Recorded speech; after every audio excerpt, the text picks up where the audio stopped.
lagi sama beliau. Subhanallah, dari mulai almarhum sehat sampai almarhum sakit, sampai almarhum wafat, sampai anaknya menikah, sampai anaknya punya cucu, sampai anak laki-laki yang nganter saya itu hari Sabtu lo mau menikah lagi. Subhanallah, itu saya kira begitu datang ibunya ke rumah, Bu, kita ini berapa lama ya? Wah, ini kira-kira udah 9 tahunan Nabi. Subhanallah, nggak terasa. Nggak terasa waktu. Apalagi kalau hanya menunggu berapa? 1 tahun. Nunggu 1 tahun tuh enteng sekali. Kenapa? Karena sesuatu yang akan terjadi itu sebenarnya adalah dekat. Saya selalu sampaikan Bunda. Apa definisi dekat? Definisi dekat itu adalah sesuatu yang akan terjadi itu dekat. Dekat. Kematian akan terjadi nggak? Dekat Bunda. Surga akan diraih nggak? Dekat Bunda. Sekarang punten-punten. Apa yang jauh? Yang jauh itu sesuatu yang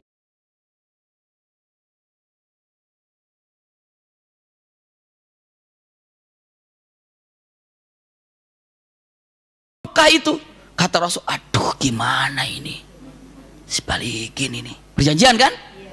Belum lama datang utusan dari Mekah, Al-Gojo, 2 orang datang, hai Muhammad, perjanjian, balikin. Masya Allah, iya, ya. Akhirnya dibawalah 2 orang, 1 orang lalu 2 orang. Dalam perjalanan, ngobrol, mulailah seperti hanya akrab. Mulai dilepas ikatannya. Kenapa? Nggak enak kan, masa saya diikat terus? Lepas dong, kita udah temen, udah perjalanan, dilepas. Akhirnya bertiga itu jadi akrab. Jadi akrab, ngobrol, tapi tetap tawanan. Ngobrol, sepedalam ngobrol duduk begini, kira-kira jauhnya kira-kira belum sampai 100 kilo lah dari kota Madinah itu, mungkin nyampe 50 juga. Lagi istirahat, duduk bertiga gini, santai. Abu Basir mengatakan, kalian pada bawa pedang bagus-bagus. Pedang apa itu? Oh, ini pedang perang. Buatan mana? Buatan Muhannad. Muhannad itu buatan India. India dari dulu terkenal dengan pedangnya. Sampai bahasa Arabnya sekarang pedang ini Muhannad, berasal daripada India. Masya Allah. Iya. Kalau dikatakannya disebutkan Muhannad.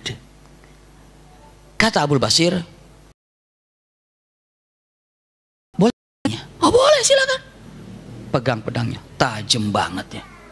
Dipegang-pegang tak, akhirnya yang 1 orang ditusuk, mati 1 orang ini. Yang 1 orang ini pedangnya udah, Muhammad tolong aku. Tadi diserahkan, sekarang Muhammad tolong aku, Muhammad tolong aku. Rasulullah katakan, kenapa? Itu Abu Basir mau bunuh aku dan 1 teman aku sudah dibunuh. Kan kita sudah ada dalam perjanjian, serahkan kepada kami. Kata Rasul, karena udah diserahkan sama kamu, kamu aja yang lalai. Kalau gitu, selamatkan aku dari cengkramannya, dari bunuhannya. Kata Rasul, Abu Basir, jangan. Stop. Kata Abu Basir, jadi Rasulullah engkau menerima aku di sini? Tidak. Terus bagaimana? Jangan di sini. Kemana? Terserah. Abu Basir diam. Pokoknya perjanjiannya tidak, kalau ada yang hijrah ke Madinah, balikan. Kalau nggak ke Madinah ya terserah. Lalu Abu Basir mengatakan, terus saya kemana? Terserah. Akhirnya Abu Basir mengatakan, jadi engkau mau menyerahkan aku lagi sama orang ini? Sama orang laki-laki ini. Kata laki-laki, jangan ya Rasulullah, aku nggak mau. Karena dia sekarang cuma sendiri kan. Jangan Rasulullah, aku nggak mau. Aku nggak mau, ntar dibunuh lagi. Nggak mau. Terus bagaimana? Aku akan pulang ke Mekah sendiri aja. Jadi ini tawanan bagaimana? Nggak, aku nggak mau ngambil. Tapi hebatnya Rasul mengatakan, tapi terus tinggal di mana? Terserah. Doakan kami ya Rasulullah. Iya, saya doakan. Abu Basir berangkat. Rasulullah memberikan 1 isyarat, tapi isyaratnya luar biasa. Dipahami Abu Basir, isyarat yang agung hebat. Kata Rasulullah, sampai sedikit Abu Basir berangkat, kata Rasulullah, ya Abu Basir. Bukan Abu Basirnya, tapi semacam berbicara kepada sahabatnya, tapi ini ditujukan kepada Abu Basir. Kadang-kadang begini, ibu punya anak pertama, anak kedua. Bilangnya sih tujuannya ke anak pertama, cuma ngomongnya ke anak kedua. Nah nanti kalau pulang sekolah, langsung rapikan ya kasurnya, dan rapikan lagi sepatunya, rapikan ya. Padahal yang nggak pernah rapi nomor pertama. Bisa dipahami nggak tuh? Tujuannya ke A, tapi omongannya ke B. Ibu sering begitu nggak? Oh rupanya suka begitu ya. Itu kalau bahasa Prancisnya apa? Tidak langsung. belakang demikian. Nah, kata Rasulullah mengatakan, Abul Basir, "Lau kana ma'ahu rijal, la musya'ir al-harb." Kata Rasulullah, Abul Basir ini nih, kalau ada kelompoknya, ada teman-temannya, oh, jadi pemicu perang yang kedua dengan orang-orang Quraisy. Bisa dipahami nggak ya? Kalau seandainya laukana ma'hu rijal, kalau seandainya Abu Basir ini punya teman-temannya yang seperti Abu Basir, maka dia akan menjadi punten percikan perang yang kedua antara Mekah dengan kelompoknya Abu Basir. Seakan-akan mengatakan, kumpulkan temanmu Abu Basir, ya, kalau kamu ingin menyelesaikan daripada perjanjian ini. Abu Basir cerdas orangnya, mendengar kata-kata ini, ya sudah, saya tinggal namanya Mantiqati Ish. Mantiqati Ish, ada Mantiqati Ish itu namanya satu tempat tidak terlalu jauh dari kota Madinah, tapi itu tempat strategis.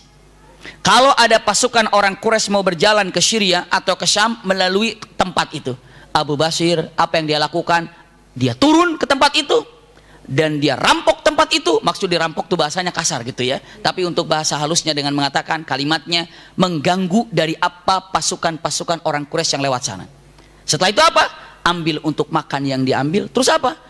Ada sebagian ulama mengatakan kata-katanya benar-benar. Kenapa? Ini orang kafir yang telah menghancurkan Rasulullah, memusuhi Rasulullah, maka darahnya dan hartanya halal.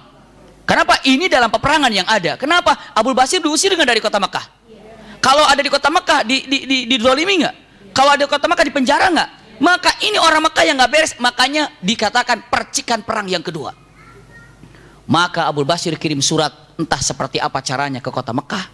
Sampai kota Mekah mengatakan tahu kalau Abu Basir tinggal di Mantiqati Ish. Abu Jandal kabur tinggal di Mantiqati Ish. Dan akhirnya kumpul orang-orang yang hijrah dari kota Mekah menuju ke Mantiqati Ish sampai 300 orang. Kumpul 300. Jadi sampailah disebut dengan, kalau Rasulullah mengatakan, kalaulah seandainya mau aku jadikan, maka tempat Mantiqatul Ish ini akan menjadi Madinah kedua. Kota kedua. Kota kedua sudah ramai, sudah ribut, sudah bagus, dan orang-orang kafir ini kalau berjalan ke sana, waduh, berdagang, aduh bahaya. Kenapa? Ada grupnya Abu Basir. Mau datang ke sana, aduh bahaya Abu Basir. Aduh, jadi menjadi ancaman nomor satu bagi orang-orang kafir Quraisy adanya siapa? Abu Basir.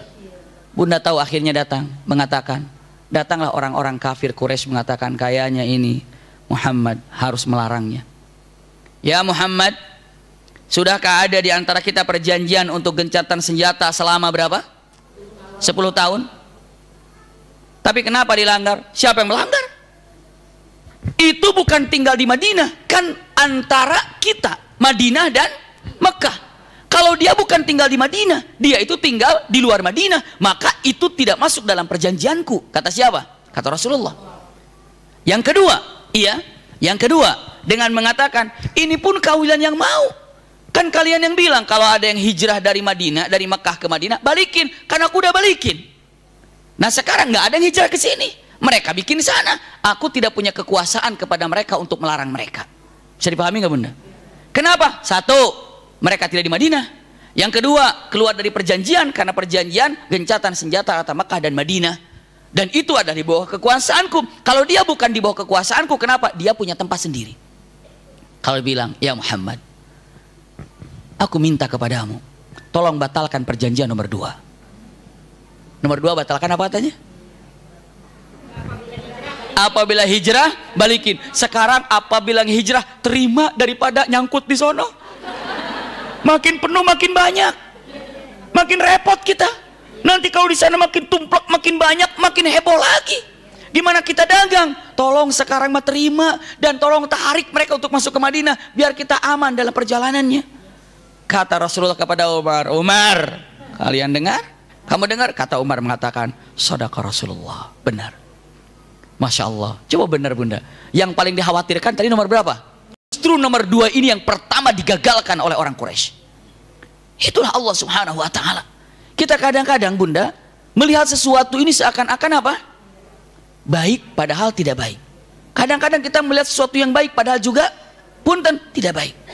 Maka punten kenyataan kita harus benar-benar bahkan daripada mata batin ini yang harus diasah, tajamkan.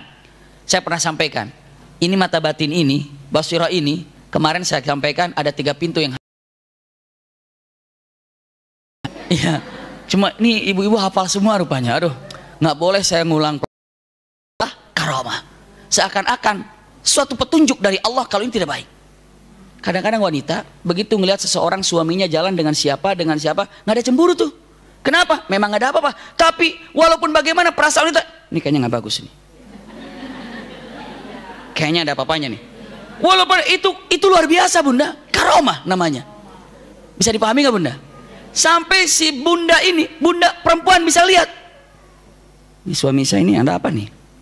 Ghirahnya karomah. Bisa dipahami bunda? Ghirahnya itu karomah. Kenapa? Itu dia, tapi baca Quran yang benar. Ini mas setiap Kamis yang baca Quran segitu aja dari dulu. Subhanallah. Jadi mengatakan kan di sini ada, ya. Setelah itu ada tahsin Quran masih duduk tahsin Quran biar karomahnya kuat. Masya Allah. Mama, kok begitu terus? Bapak dengar nggak? Cemburunya seorang wanita itu karomah. Masya Allah.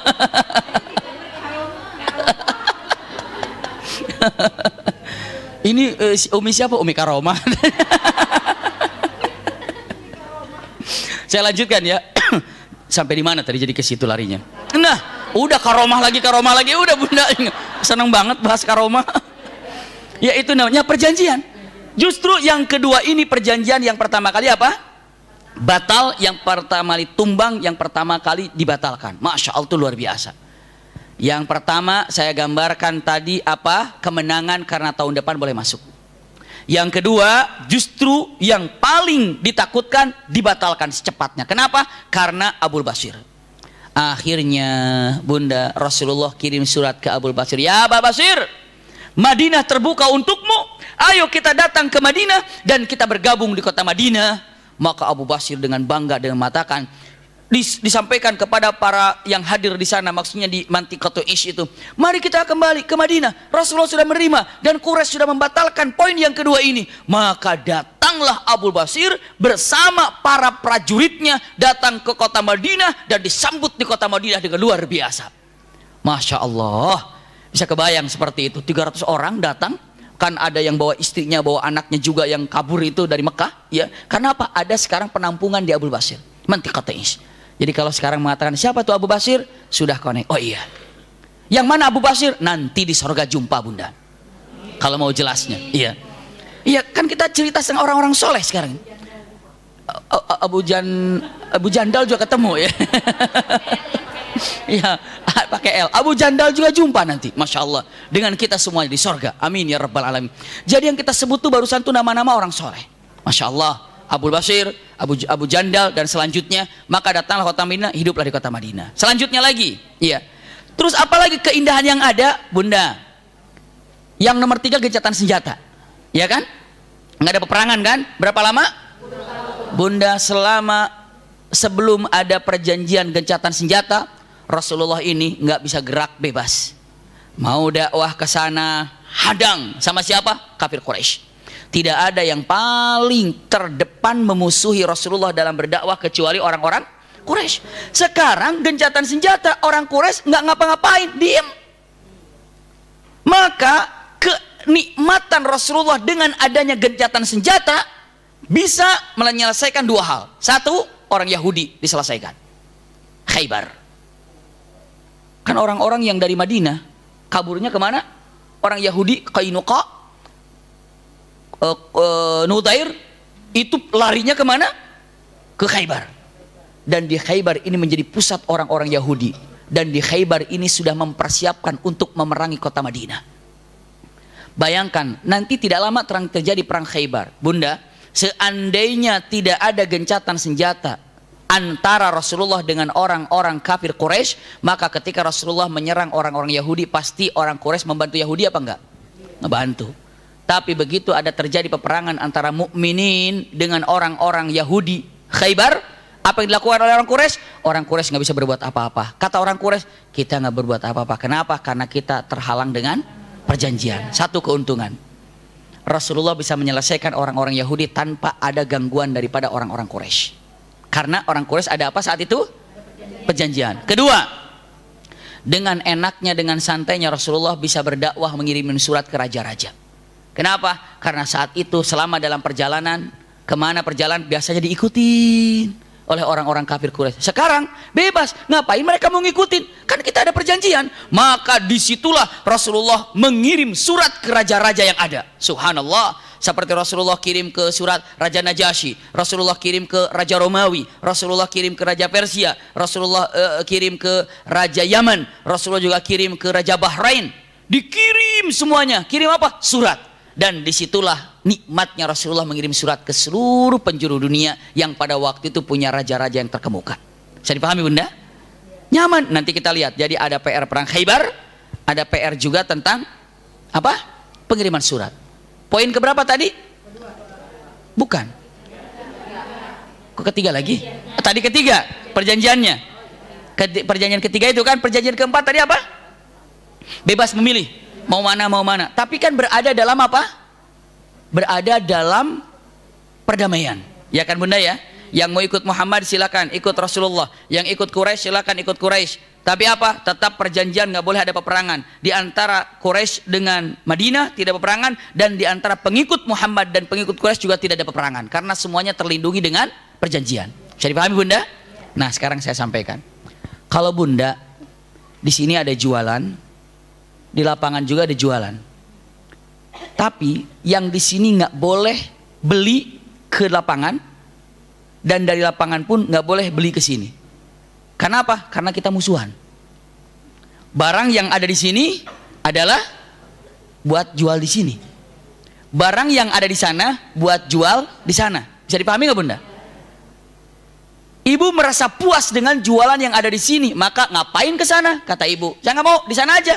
Kata di sana, ngapain juga saya kemari, saya jualan di sana aja. Maka masing-masing punya tempat dan punya peraturan masing-masing. Bisa dipahami nih? Ini jualan, di sana jualan. Tapi begitu dua-duanya nggak ada musuhan. Sekarang nggak ada musuhan ya. Yang sini boleh ke sana, yang boleh dari sana boleh ke sini. Sekarang lebih asik nggak belanjanya? Mungkin nggak begitu dari sini datang ke lapangan, ternyata di sini murah-murah ya. Bisa begitu nggak? Atau sebaliknya dari sana masuk ke Miri, ternyata datang ke sini, ternyata di sini murah-murah ya. Ada sop durian juga nih misalnya. Iya. Contoh ini mah Bunda. Iya. Promo lagi. Datang kemarin. Begitu datang. Nah begitu cocok seperti ini punten Bunda. Saya sampaikan, lebih asik nggak, lebih enak nggak? Bisa jadi nggak yang tadinya langganan di sana pindah ke sini? Bisa. Yang tadinya langganan ke sini pindah ke sana? Bisa jadi. Sekarang begitu ada yang namanya boleh untuk memilih sana, memilih sini, dan yang penting tidak ada peperangan. Ketika tidak ada peperangan, gaul nggak orang kafir dengan orang muslim sekarang? Bertanya nggak orang kafir dengan orang muslim? Apa itu Islam? Bagaimana? Disitulah dakwah, ternyata dia melihat kebebasan pergaulan, tapi berada dalam hukum gencatan senjata, tidak boleh peperangan, mereka saling mengenal terhadap agama. Bisa dipahami nggak Bunda? Dia bilang, oh ternyata Islam itu begini ya. Oh ternyata Islam itu begitu bagus ya. Banyak yang masuk Islam setelah mereka tahu terhadap Islam. Dari mana? Setelah gencatan senjata itu. Bisa dipahami nggak Bunda? Ngangguknya yakin dong. Bisa dipahami nggak? Iya gitu. Jangan agak berat gitu, nggak kompak mata sama ini. Bisa dipahami nggak? Iya, paham begitu. Biar saya seneng juga gitu. Iya, pokoknya ngangguk aja biar saya seneng lah. Ya, sodakoh Bunda nyenengin orang gitu. Tapi benar Bunda, bisa dipahami kan? Setelah itu bebas, yang mau pilih Muhammad dan pengikutnya boleh, yang mengikuti Quraisy silakan Quraisy. Tapi dengan adanya demikian tetap gencatan senjata berlaku. Maka saat ada gencatan senjata, akhirnya ini main kemari, yang ini main kemari, makin akrab, makin dekat, semakin melihat kedekatan bagaimana sifat daripada akhlak Rasulullah dan orang-orang beriman. Kalau kemarin awas Quran, jangan didengar, awas Muhammad. Sekarang kan sudah nggak ada lagi. Akhirnya apa? Bebas. Lalu terbuka, benar ternyata ini Muhammadin, benar ternyata Islam itu, benar, mulailah masuk Islam. Karena ternyata Islam itu bisa menyebar bukan hanya dengan ucapan, tapi dengan akhlak. Dengan akhlak Bunda. Waduh, Islam itu memang kalau dibicarakan apa itu Islam, ya jaga akhlak, akhlak yang mulia. Bisa dipahami ya? Maka apa yang terjadi? 4 poin ini justru bukan merugikan umat Islam, tapi apa?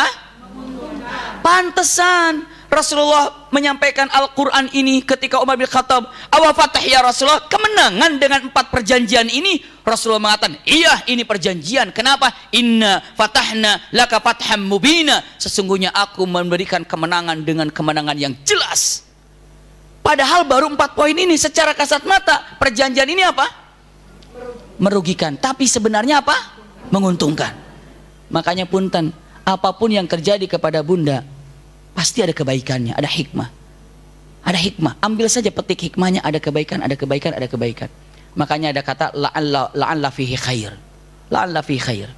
Itu kalau para sahabat atau para ulama ketika ditanya mengatakan, wah jadi begini ya, padahal saya maunya begini. La'alla fihi khair. Mudah-mudahan dari peristiwa ini ada kebaikan. Walaupun kenyataannya menyakitkan. Masih ingat nggak tuh? Saya mungkin pernah dengar kisah ini, tapi saya suka. Tapi mudah-mudahan banyak yang lupa kisah ini. Iya, ya, mudah-mudahan. Yang ini bunda, yang tahu diem ya. Yang ini bunda, yang seseorang gubernur di zaman itu, ini alim ulama, kisah hikmah yang sangat luar biasa. Keliru di zaman setelah tabi'in, iya, ada seorang gubernur penguasa, hobinya itu berburu bunda. Hobinya berburu. Tahu berburu bunda? Berburu. Subhanallah, apa yang dilakukan? Kalau dia berburu, bawa pembantunya. Dia bawalah pembantunya. Masuklah di hutan, berburu burung, bunyi-bunyi gitu. Namanya di hutan. Apa yang dilakukan bunda? Ini dia, kejadian sangat luar biasa. Apa yang terjadi? Sambil nunggu ngintip, lapar si rajanya. Ambil, ada mangga, kupas dong. Ini ngupas, rajanya juga ngeliat burung, tangannya kemari, pisau kena, buntung. Jempolnya hilang. Marah, siapa yang marah? Rajanya. Kamu nggak hati-hati. Kenapa motong mangga nggak sampai lihat-lihat? Bisa dipahami nggak bunda? Dia bilang juga dengan matakan, Rajo juga nggak hati-hati. Saya tahu lagi gini, kenapa tangannya nyosor? Kan saya juga lagi lihat burung, kemana terbangnya? Saya juga lagi lihat burung. Marah raja itu. Lalu matan, maafkan saya raja. Diam rajanya. Tapi bagaimana udah buntung nih? Lalu lihat-lihat, kata pembantunya mengatakan, la'alla fi khair. Mudah-mudahan dari buntung itu ada kebaikan. Marah dibilang gitu. Apa? Udah buntung masih bilang kebaikan? Tangkap, ikat di pohon. Diikat di pohon. Setelah diikat di pohon gini, maaf raja, diam. Ikat, setelah diikat, yuk kita berburu. Lalu laki-laki itu mengatakan, raja kenapa kamu mengikat saya? Dia bilang mengatakan, lihat, mudah-mudahan ada kebaikan dari kamu setelah kamu diikatin. Bisa dipahami nggak bunda? Jadi balas gitu, balas ceritanya. Tadi kan mudah-mudahan dengan buntungnya tangan ada kebaikannya. Mudah-mudahan dengan diikatnya kamu ada kebaikan buatmu. Diam dia. Subhanallah. Lagi berburu bunda. Namanya berburu, lupa tempat, lupa jalan. Dia cari terus kejar, dia kejar terus kejar. Ternyata nyasar dan berpisah dengan grupnya. Masuklah ke tempat yang namanya primitif, yang mana mereka itu penyembah daripada api, penyembah berhala, seperti itulah kira-kira. Yang namanya sesajen selalu diungkapkan seperti itu. Begitu datang, ketangkep sama orang-orang primitif itu, diambil, lalu mengatakan kata-katanya, kebetulan kita lagi cari apa namanya, untuk dijadikan sesajen persembahan siapa? Tuhan kami. Dewa lah buat mereka. Subhanallah. Setelah itu apa bunda? Terusin jangan ini ibu. Terusin ya, kasihan ibu di belakangnya gini, dewa apa? Bener nunggu rupanya ya. Setelah itu apa? Dibawalah, setelah dibawa, ya Rab, begitu dikatakan mengatakan, ini pas ini kalau dipersembahkan untuk dewa kita. Lihat, kulitnya bersih, rambutnya bersih. Ya pantes lah. Raja kelihatannya, waduh ini parfumnya juga, waduh. Bukan air mata duyung ya. Ini parfumnya juga luar biasa. Raja, kulitnya ininya mantap. Maka dia mengatakan, ayo kita serahkan kepada paduka. Diserahkan, kata Allah, ini bagus, kita persembahkan kepada Tuhan kita. Bunda tahu, begitu siap mau dipersembahkan, buka pakaiannya. Begitu dibuka pakaiannya, ini diikat. Kenapa? Begitu lihat, paduka ini buntung, cacat. Lalu kata paduka mengatakan, wah bahaya. Kalau cacat dipersembahkan kepada Tuhan kita, hancurlah kita. Bisa marah Tuhan kita. Kenapa? Persembahkan orang yang cacat. Buang orang ini, segera keluarkan, jangan sampai lama-lama di tempat ini. Maka dikeluarkan dan kabur. Begitu dia lari sampai untung buntung tangannya. Iya, begitu dia selamat, dia lari ketemu dengan prajuritnya. Tuhan kemana saja? Nanti ceritanya. Tuhan kemana saja? Nanti ceritanya. Begitu selesaikan matan, mana pembantu yang aku ikat di pohon? Masih diikat. Lepaskan. Begitu dilepaskan, kata yang diikat tadi, ada apa Tuhan? Dia bilang, terima kasih ya. Kenapa? Bayangkan kalau bukan jari yang buntung, leher yang buntung. Iya. Kenapa? Siap untuk disembelih. Untung aja kamu patahkan jempolku ini.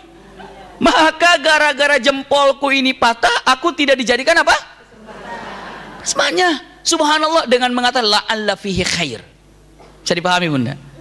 Bisa jadi itu adalah kebaikan buat kita. Apapun yang terjadi. Jadi jangan sampai ketika ada suatu kejadian yang menyakitkan, yang membuat kita perasaan terlihatnya itulah gagal, terlihatnya itu tidak baik, langsung dalam hati la'alla fi khair, ada kebaikan di sini, la'alla fi khair, ada kebaikan di sini, la'alla fi khair. Selalu begitu Bunda, selalu begitu. Jadi Allah itu punya skenario indah buat kita dan demi kebaikan kita. Bisa dipahami ya? 4 poin daripada yang namanya perjanjian Hudaybiyah rasa-rasanya cukup merugikan, tapi pada kenyataannya apa? Menguntungkan. Apa buktinya? Inna fatahna laka fatham mubina. Bisa dipahami ya? Selanjutnya, Masya Allah, setelah itu apa? Dalam perjanjian Hudaybiyah tuntas. Kaget. Kenapa? Ada seorang yang luar biasa masuk Islam. Ada yang namanya sangat terkenal, Khalid bin Walid. Khalid bin Walid masuk Islamnya di antara itu saat dalam perjanjian Sulh Hudaybiyah. Bunda, Khalid bin Walid orang yang cukup terpandang, pinter, cerdas, luar biasa. Tapi kalau dibilang Khalid bin Walid ini masuk Islamnya dibandingkan dengan teman-temannya yang lain, Khalid bin Walid telat masuk Islamnya. Kenapa? Bukan telat, kenapa? Karena memang ditanyakan oleh Umar bin Khattab, ya Khalid, engkau ini orang cerdas, orang pintar, orang terpelajar. Tapi kenapa Islammu itu begitu telat?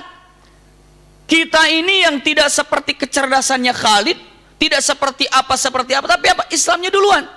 Utsman bin Affan sudah Islam dulu. Umar bin Khattab sudah Islam dulu. Masya Allah, iya. Sa'ad bin Abi Waqqas sudah Islam dulu. Zubair bin Awam sudah Islam dulu. Tapi kenapa sosok Khalid, kalau dari kecerdasan luar biasa, dari kepintaran luar biasa, tapi Islamnya cukup telat? Tahu jawaban Khalid apa? Kepada Umar bin Khattab, ya Umar, benar Islam aku memang cukup telat dibandingkan dengan sahabat-sahabat yang lain. Tahu penyebabnya apa? Kenapa? Salah pergaulan. Salah ngefans. Salah siapa yang disukai. Itu yang diakui oleh Khalid bin Walid. Saya salah ngefans, saya salah orang menyukai, saya salah orang mempercayai. Saya percaya kepada Abul Hakam, saya percaya kepada Abu Jahal, saya percaya kepada yang namanya Umayyah bin Khalaf. Kenapa? Ini panutan saya dulu. Jadi ternyata setelah saya ngefans dia, saya suka dia, ternyata itu adalah salah semuanya. Istilahnya saya dulu itu adalah salah pergaulan. Coba ambil hikmahnya. Kadang-kadang kita salah bergaul, ya salah juga perilakunya. Tapi ada juga yang benar bergaul dan benar juga apa? Pergaulannya. Kalau sekarang Bunda, kalau gaul dengan orang-orang majelis taklim, Masya Allah, luar biasa. Kenapa? Karena pergaulan yang benar. Tapi kalau salah gaul, salah juga akibatnya. Ini diakui oleh siapa? Khalid bin Walid. Datang Khalid bin Walid. Yang lucu, Khalid bin Walid sedang berjalan menuju kemana? Madinah. Kekeh dengan keislamannya, Masya Allah. Berjumpa di jalan dengan siapa? Amr bin As. Tahu Bunda Amr bin As? Amr bin As juga awalnya orang kafir. Dia datang ke Raja Habasyah. Di Raja Habasyah itu sudah seorang Raja Najasyi, sudah muslim. Lalu Raja Habasyah dengan memberikan nasihat kepada siapa? Amr bin As. Bayangkan orang Arab dinasihati oleh orang luar untuk menjadi seorang muslim. Dengan mengatakan, katanya Amr bin As, bahwa Islam itu begini, dulu tuh ada nabi namanya Isa. Akhirnya Amr bin As berada dalam keimanan dan ingin mengucapkan 2 kalimat syahadat dari Habasyah, dari Ethiopia, tidak ke Mekah tapi langsung ke Madinah. Jumpa dengan Rasulullah. Dan saat berjalan menuju ke Madinah, Khalid bin Walid pun sedang berjalan menuju ke Madinah.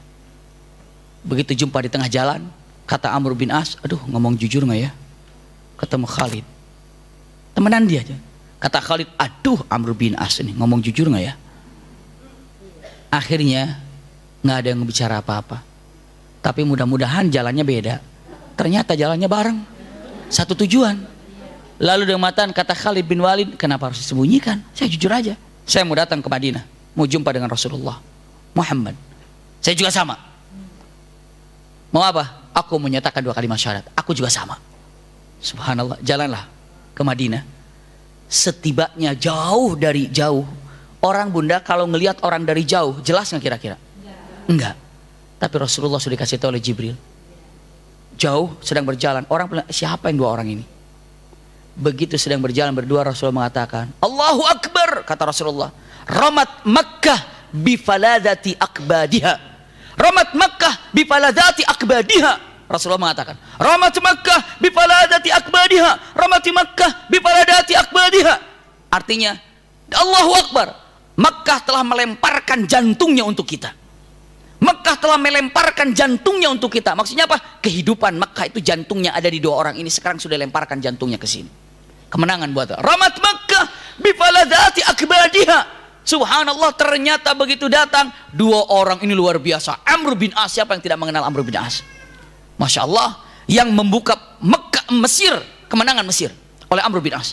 Lalu Khalid bin Walid, Masya Allah, futuhat kemenangan demi kemenangan. Datanglah yang indah, yang luar biasa. Datanglah Khalid bin Walid, emasnya luar biasa, gelangnya emas, cincinnya emas. Iya, supaya cincin, gelang di sini. Iya, gelang, cincin, sabuk. Iya, iya, gelang, cincin, topi, sabuk. Sabuk di sini. Semua emas bunda, semuanya emas. Masya Allah. Begitu datang dengan kata-kata yang sangat luar biasa. Setelah syahadu an la ilaha illallah syahadu anna Muhammad. Tapi sebelumnya karena cerdas, ya Rasulullah, aku ingin menjadi seorang mukmin, tapi dengan satu syarat. Apa syaratnya? Jika aku Islam, apakah Allah mengampuni dosa-dosaku yang telah berlalu? Itu keinginannya. Ya Rasulullah, aku ingin menjadi seorang mukmin, tapi saya ingin satu syarat. Apa? Apakah Allah mengampuni dosa-dosa yang sudah berlalu? Aku telah memerangimu. Aku telah membuat engkau bersedih. Aku telah membuat engkau susah. Apakah Allah akan memaafkan aku jika aku Islam? Itu yang membuat pikiran yang luar biasa Khalid bin Walid. Subhanallah. Lalu kata Allah, kata Rasul sallallahu alaihi wasallam mengatakan, Al-Islam yajubbu ma qablah. Islam itu menghapus semua kesalahan yang berlalu, yang sesudah, yang sebelumnya. Maka kata-kata yang sangat luar biasa, asyhadu an la ilaha illallah wa asyhadu annaka Muhammadar Rasulullah. Setelah itu Khalid bin Walid mengatakan, ya Rasulullah, izinkan aku akan gunakan, silahkan gunakan untuk muslimin muslimat yang memerlukan harta. Lepas emas kalungnya, lepas gelangnya, lepas sabuknya, lepas cincinnya untuk Islam. Simpan pedangnya di depan, silahkan, ini untuk kemajuan Islam. Rasulullah katakan, semua aku terima kecuali pedang aku balikin kepadamu. Subhanallah, kecuali pedang aku balikan kepadamu, dan gunakan pedang ini untuk di jalan Allah. Kata siapa? Rasulullah. Dan mulai saat ini engkau adalah Saifullahul Maslul.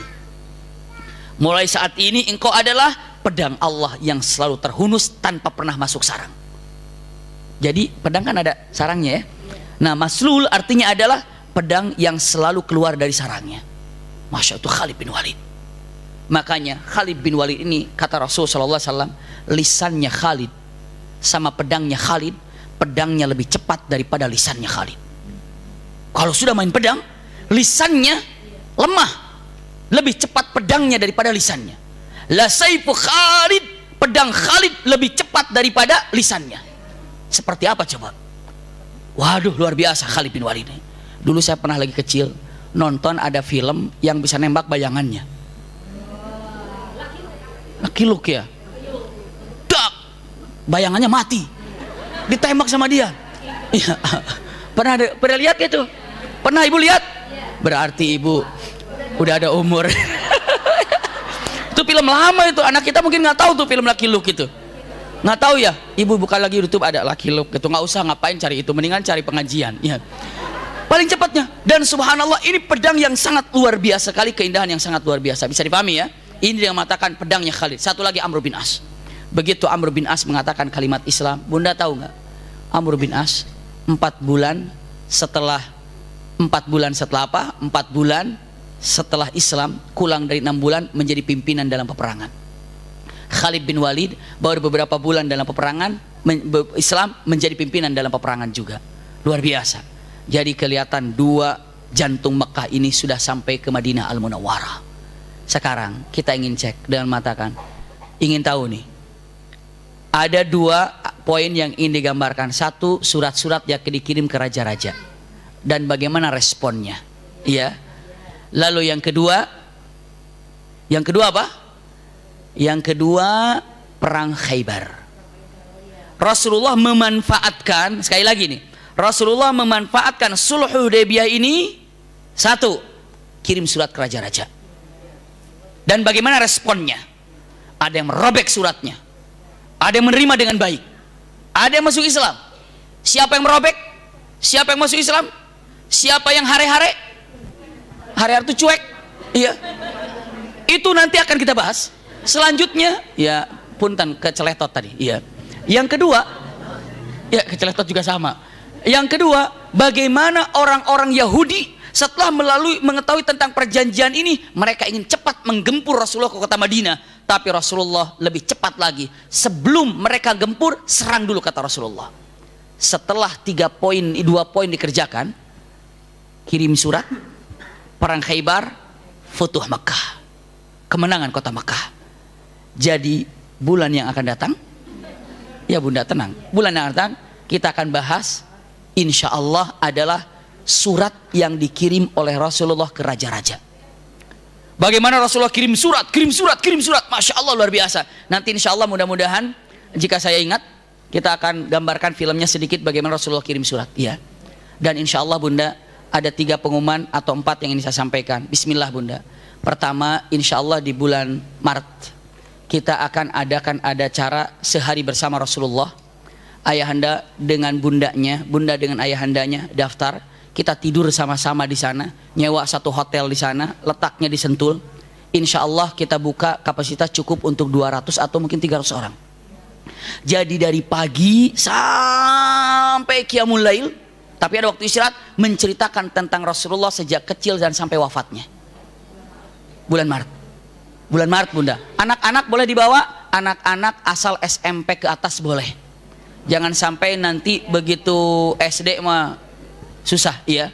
Bagaimana caranya? Pokoknya nanti kajiannya saya sendiri langsung selama berjam-jam itu akan menceritakan dari mulai pagi terus sampai terus diakhiri dengan Qiyamul Lail. Jadi hari Sabtu jam 8 sudah mulai, terus dulu istirahat, lanjut jadi sehari bersama Rasulullah SAW. Insyaallah ya Mbak ya. Jadi nanti di acara bulan Maret, insya Allah. Jadi insya Allah, jadi nanti kalau sudah oke semuanya, kenapa? Pastinya harus daftar duluan, karena iya, saya daftar Mbak, ya, saya daftar. Jadi kenapa Mbak? Oh nanti akan disebar di medsos. Takutnya punten, takutnya apa? Nggak dapat kuota. Saya utamakan dulu bunda-bunda dan keluarganya yang di Rumil ini, iya. Mungkin setelah kira-kira dikasih jarak seminggu setelah ini atau 2 minggu setelah itu baru sebarnya ke medsos. Jadi kita utamakan dulu bunda-bunda yang dekat. Kenapa? Kita akan seharian bersama Rasulullah menceritakan. Pokoknya Bunda keluar dari sana paling tidak, oh Rasulullah tuh begitu. Sekarang kan terlalu lama, kita sebulan. Tapi ingin lebih jelasnya pastinya di Rumil demikian. Tapi kalau di sana A sampai Z-nya dipercepat, mana yang terpenting ini selama kira-kira saya perkirakan, saya bicara kira-kira 23 ataupun 18 sampai 20 jam. Ataupun 16 sampai 19 jam kira-kira. Saya bicara nanti sampai selesai tuntas berikut dengan muhasabahnya. Itu nanti di bulan Maret, tanggalnya belum ketemu ya Mbak ya. 30 31. Iya, 30 31 Maret. Sabtu Minggu, ingat itu ya. 30 sampai 31 Maret kosongkan jadwalnya untuk bersama suami. Karena apa? Karena nanti akan dibicarakan kehidupan Rasulullah bersama Siti Khadijah, satu segmen khusus di sana. Iya, itu pertama. Yang kedua, insya Allah bagi ada yang kesempatan, ini Rumil mengadakan acara yang namanya Kambing Cup untuk turnamen futsal antara masjid dan pesantren. Insya Allah saya main di dalamnya. Iya, yeah. Tim khusus nanti dari pesantren Qasul Quran. Ya, jadi nanti main di sana. Mas Ari juga ada, bagian kiper beliau. Oh, pokoknya kalau bagian kiper dia insya Allah bola asal jangan ditendang nggak masuk. Iya. Itu nanti itu hari tanggal 17, 18, tapi Sabtu Minggu. Kalau mau nonton silahkan. Di PGA, yaitu rumil istilahnya apa? Merebutkan piala bergilir rumil. Kenapa rumil mengadakan acara itu?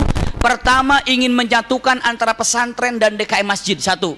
Yang kedua, ingin ngecek di masjid-masjid anak-anak mudanya enggak yang hadir. Kenapa? Luar biasa. Dan insya Allah jika kita yang menang kambingnya ini, maka kita akan sembelih dan kita akan adakan pengajian dari semua tim-tim yang ada. Jadi rumil memfasilitasi ini untuk apa? Menyatukan antara masjid. Kedua, tiga, di sebelah kanan saya ada box di situ. Yang ingin menginfakkan untuk Masjid Wahdatul Ummah, silahkan simpan di sana. Gede nggak lubangnya, Mbak? Lubangnya gede nggak? Takut ada yang naruh cincin gitu, kalung? Oh, kecil ya. Berarti kalau ada cincin kalung mah langsung aja ke penitianya, iya. Ya, tapi jangan langsung ke tukang, Bang. Ini buat ini dilempar, jangan. Tapi bawa ke penitianya di sini, bisa ke Mbak Vera langsung, ya. Bisa ke siapa saya nggak tahu lagi di sini. Oh, ada di situ penitiannya ya. Oh, boxnya. Oh, boxnya di luar sana. Oh, ini kan? Oh, itu tuh ada boxnya di situ tuh yang gede itu ya. Bebas saja, masukin apa saja. Iya. Yang penting berharga. Iya, yang berharga, Bunda. Apa saja harus jelas emang. Itu ya. Jadi ini insya Allah merupakan satu tabungan. Bunda nggak usah banyak-banyak. Yang penting sering, tiap jam aja. Masukin, enggak maksudnya tiap datang Kamis, Senin, Selasa datang kemari masukin 20.000, 50.000. Kenapa saya sudah sampaikan kan? Karena pasti akan ada faedah yang sangat luar biasa. Kapan lagi kita akan berinfak di sana? Nanti ini belum jadi, begitu itu jadi, ibu punya kepuasan sendiri. Alhamdulillah, masjid ini saya telah naruh uang 5.000 di sini. Kan malu begitu mah kan? Malu, jangan 5.000. Apa ini buat masjid? Bismillah Bunda, pulang-pulang taruh Bismillah. Ini untuk apa? Masjid. Namanya Wahdatul Ummah. Biaya perlu 7, berapa miliar gitu ya, 7, sekian untuk semuanya. Dana alhamdulillah udah 5 sekian yang saya informasinya ya. Tapi insya Allah terus berjalan. Yang terutama doakan biar cepat selesai, amin ya rabbal alamin. Selanjutnya minta doa untuk yang dalam keadaan sakit ya. Siapa itu Mbak namanya ya?